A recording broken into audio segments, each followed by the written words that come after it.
તમે આ ડિજિટલ બધો ઉપયોગ કરો છો ને એ લીધે તમને નેગેટિવિટી વધારે આવે, તમને ખબર નથી.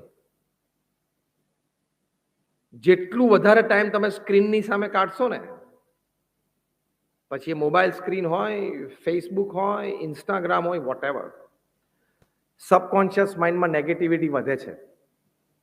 આ પ્રૂવડ છે. તમને એમ થાય કહો આ વસ્તુ તો મારી પાસે નથી, તમને એમ થાય કે લે આ વ્યક્તિને તો કેવી સારી વાત બની ગઈ, આ ધંધો તો કેવો સારો ચાલે છે, મારો ધંધો સારો ચાલતો. આવા સબકોન્શિયસ માઇન્ડમાં બહુ જોજો કરો ને એટલે વિચારો ગોઠવાય, એના લીધે નેગેટિવિટી સવારથી શરૂ થાય. તમને ખબર ના હોય કે આ આની અસર છે, પણ એની અસર છે. ફોમો નામનો રોગ થાય એમાંથી, ફિયર ઓફ મિસિંગ આઉટ. આ નવો રોગ છે ડિજિટલ ડિઝીઝ. 15, 17, 19 વર્ષના છોકરા છોકરીને હોસ્પિટલમાં નાખવા પડે. Fear of missing out. કોઈ પાર્ટીના ફોટોગ્રાફ જોવે ને તો કે બોલે મને આ પાર્ટીમાં ના બોલાય, આ પેલો તો ઓળખીતો છે, કોણે કયા કપડાં પહેરે છે, પેલા સારા કપડાં પહેરે, મારા કરતા જો મારી જોડે પેલી કપડાની જોડ છે ને કરતા તો આના કલર ને બધું સારું છે. આવા વિચારો ચાલુ થઈ જાય. ફિયર ઓફ મિસિંગ આઉટ, કે હું રહી ગયો. કોઈક ફેસબુક ઉપર કંઈક પોસ્ટ કરે અને તને અહીંયા ઘરે બેઠા બેઠા નેગેટિવિટી ચાલુ થઈ જાય. એટલી ક્ષુલ્લક આપણી લાઈફ છે. એની સામે પોઝિટિવિટી માટે જોમો શરૂ કર્યું. જેવો એમ JOMO, joy of missing out. તમે મને ના બોલાય ને પાર્ટીમાં, કઈ વાંધો નહીં. તમે બધા એન્જોય કર્યું ને, કઈ વાંધો નહીં. ઘેર મેં બેઠા બેઠા પપ્પા મમ્મી ને ભાઈ ને બેનની સાથે ફર્સ્ટ ક્લાસ ડિનર લીધો. JOMO, joy of missing out, આનંદ. એટલે ફોમોની સામે જોમો, પોઝિટિવિટી ને એડવર્સિટી. આનંદમાં જ રહેવાનું 24 કલાક. એ તમે નક્કી કરો તો એ કોઈ લઈ જઈ નહીં શકે, અને તમે નક્કી ન કરો તો વારે વારે ડિસ્ટર્બ થશો. 70-80 વર્ષનું જીવન છે, મિનિમમ આટલું તો નક્કી કરી રાખવું. કરોડોપતિ બન્યા કે ના બન્યા, મર્સિડીઝ ફેરવી કે ના ફેરવી, સેન્ટ્રલ એર કન્ડિશન બંગલામાં રહ્યા કે ના રહ્યા. પુરુષાર્થ કરો એની માટેની ના નથી, પણ એ થયું કે ના થયું એ બધું, પણ આટલું તો થવું જ જોઈએ કે હું સકારાત્મક રહીને આનંદમાં રહીશ. એટલું તો નક્કી કરવું પડે કે નહીં? Yes or no? Just raise your hands if you say yes. You have to remain positive. You have to keep smiling. You have to be full of joy from within. એ તો આપણો ઓછો ના થવો જોઈએ. તો આ વાતો પોઝિટિવિટી અને એડવર્સિટી. એટલે ડિજિટલ ડિઝીઝીસ થી પણ બધા ખૂબ એક ફેડ નામનો ડિઝીઝ છે, FAD, ફેસબુક એડિક્શન ડિસઓર્ડર. ફેસબુકની નું વ્યસન, એડિક્શન એટલે વ્યસન, ફેસબુક એડિક્શન ડિસઓર્ડર, FAD. એના લીધે પણ કેટલું બધું હોસ્પિટલાઇઝેશન થાય યંગ એજમાં.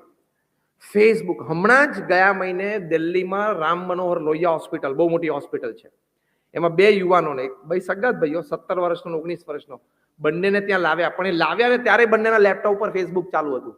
આ 2 જણાને ફેસબુક બંધ થાય ને એટલે એને શરીરમાં નેગેટિવિટી શરૂ થઈ જાય, એને ખાવાનું પચે નહીં, કંઈ ખાય નહીં, પીવે નહીં, ઊંઘ ના આવે. એને ફેસબુક ચાલવું જોઈએ બસ, તો જે ખાઈ શકે ને પચી શકે. એટલું બધું એનું શરીર આદતી થઈ ગયેલું, કારણ કે મન આદતી થઈ ગયું.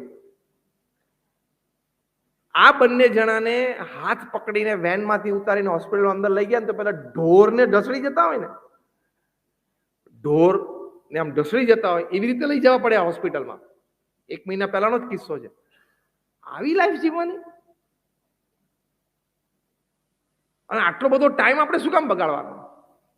કોક પાર્ટી કરે, એનું પોસ્ટિંગ કોક ફેસબુક ઉપર કરે, આપણે જોઈને કે આણે આ પહેર્યું છે, નાણે આ કર્યું, નાણે આ પીધું, નાણે ખાધું, જો પેલો આનંદ કરે છે. What the hell are you doing? Fine, એકવાર જોઈ લીધું, ઓકે, they enjoyed. મેં મારો ટાઈમ હતો એ મેં મારા પ્રમાણે ઉપયોગ કર્યો. It's okay, it's my life, it's my time. As simple as that. કોકની ક્રિયા, કોકના શબ્દો, કોકનો પહેરવેશ, કોકના વિચારો જોઈને આપણે આપણી નક્કી કરેલો રાહ કોઈ દિવસ બદલવાનો નહીં. એ તો નક્કી જ રાખવાનું. What you have decided in life, it must happen. તમે જે નક્કી કર્યું છે થવું જ જોઈએ.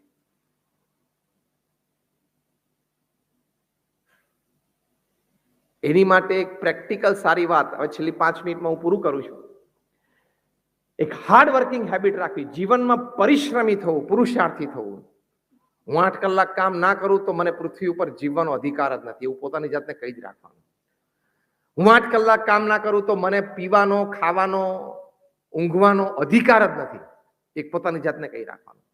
કંઈ કામ ના હોય તો એક સરસ પુસ્તક વાંચો, કંઈ કામ ના હોય તો 2 સારા મિત્રો સાથે કંઈક સારી ચર્ચા કરો, કંઈ કામ ના હોય તો તમારા ઓફિસના એમ્પ્લોઈઝને ભેગા કરીને કંઈક વિચાર વિમર્શ કરો. કેટલા સરસ સરસ કામ ને પ્રવૃત્તિઓ છે. પણ કંઈ કામ ના હોય એટલે પહેલો મોબાઈલ ખોલે, ગામ શું કરે છે. તમે બધા હશે એટલે બધી વાત સાચી છે ને? સાચી છે ને? તમારી ઓફિસમાં તમારા ઘરમાં અમે બગ મૂકેલું જ છે, અમારે બધું અમારી પાસે રેકોર્ડિંગ છે. When you become free, you want to see the world. આપણે ફ્રી છીએ જ નહીં. તમે તમારા કાર્યક્ષેત્રમાં તમારું ફિઝિકલી કોઈ કાર્ય ના હોય તો મેન્ટલી ઇન્વોલ્વ થાઓ, ઇમોશનલી ઇન્વોલ્વ થાઓ, 2 વ્યક્તિ સાથે સરસ ચર્ચા કરો. સચિન તેંડુલકર 4 કલાક ક્રિકેટની પ્રેક્ટિસ કરે અને 2 કલાક પોતાની વિડીયોઝ જોતા હતા કે આ શોટ મેં આમ માર્યો, હજી આને ઇમ્પ્રૂવ કરી શકું. જે બોલ ઉપર પોતે આઉટ થાય વન ડે કે ટેસ્ટમાં, કે આ બોલથી એ બોલ્ડ થયા અથવા તો કેચ આઉટ થયા, પેવેલિયનમાં આવીને પહેલું કામ સ્ટ્રિંગથી એ બોલ લટકાયેલો હોય અને એ બોલને મેં આ રીતે માર્યો એટલે હું આ કેચ ઉછળ્યો અને હું આઉટ થયો, એના બદલે મારે આમ મારવું જોઈતું હતું. એ જે આમ મારવું જોઈતું હતું ને એની પ્રેક્ટિસ 100 વાર કરવાની, આમ જ મારવું જોઈતું હતું. એટલે ફરી વખત એ ટાઈપના બોલમાં તો મારે ભૂલ નથી જ કરવી. કામ થયું કે નહીં તમારા કાર્યક્ષેત્રનું? એવું ના રાખવું, આઉટ થઈ ગયા, સારું આઉટ, લાવો મોબાઈલ, એવું ના હોય. એટલે આપણને સમયની કોઈ કિંમત નહીં, જીવનની કોઈ કિંમત નહીં. Time is the most precious thing. Kevin ક્રુઝનું સરસ પુસ્તક, યુવાનો બધા લખી લેજો, આ વાંચજો. કેવિન ક્રુઝે પુસ્તક લખ્યું છે 15 secret habits that successful people know about time management. કેટલું સુંદર પુસ્તક લખ્યું છે કે કેવી રીતે તમે સમયનો ઉપયોગ કરી શકો, સમયને માન આપી શકો. જે વ્યક્તિએ સમયને માન આપ્યું ને, સમય એમને માન આપ્યું છે. આગળ જતા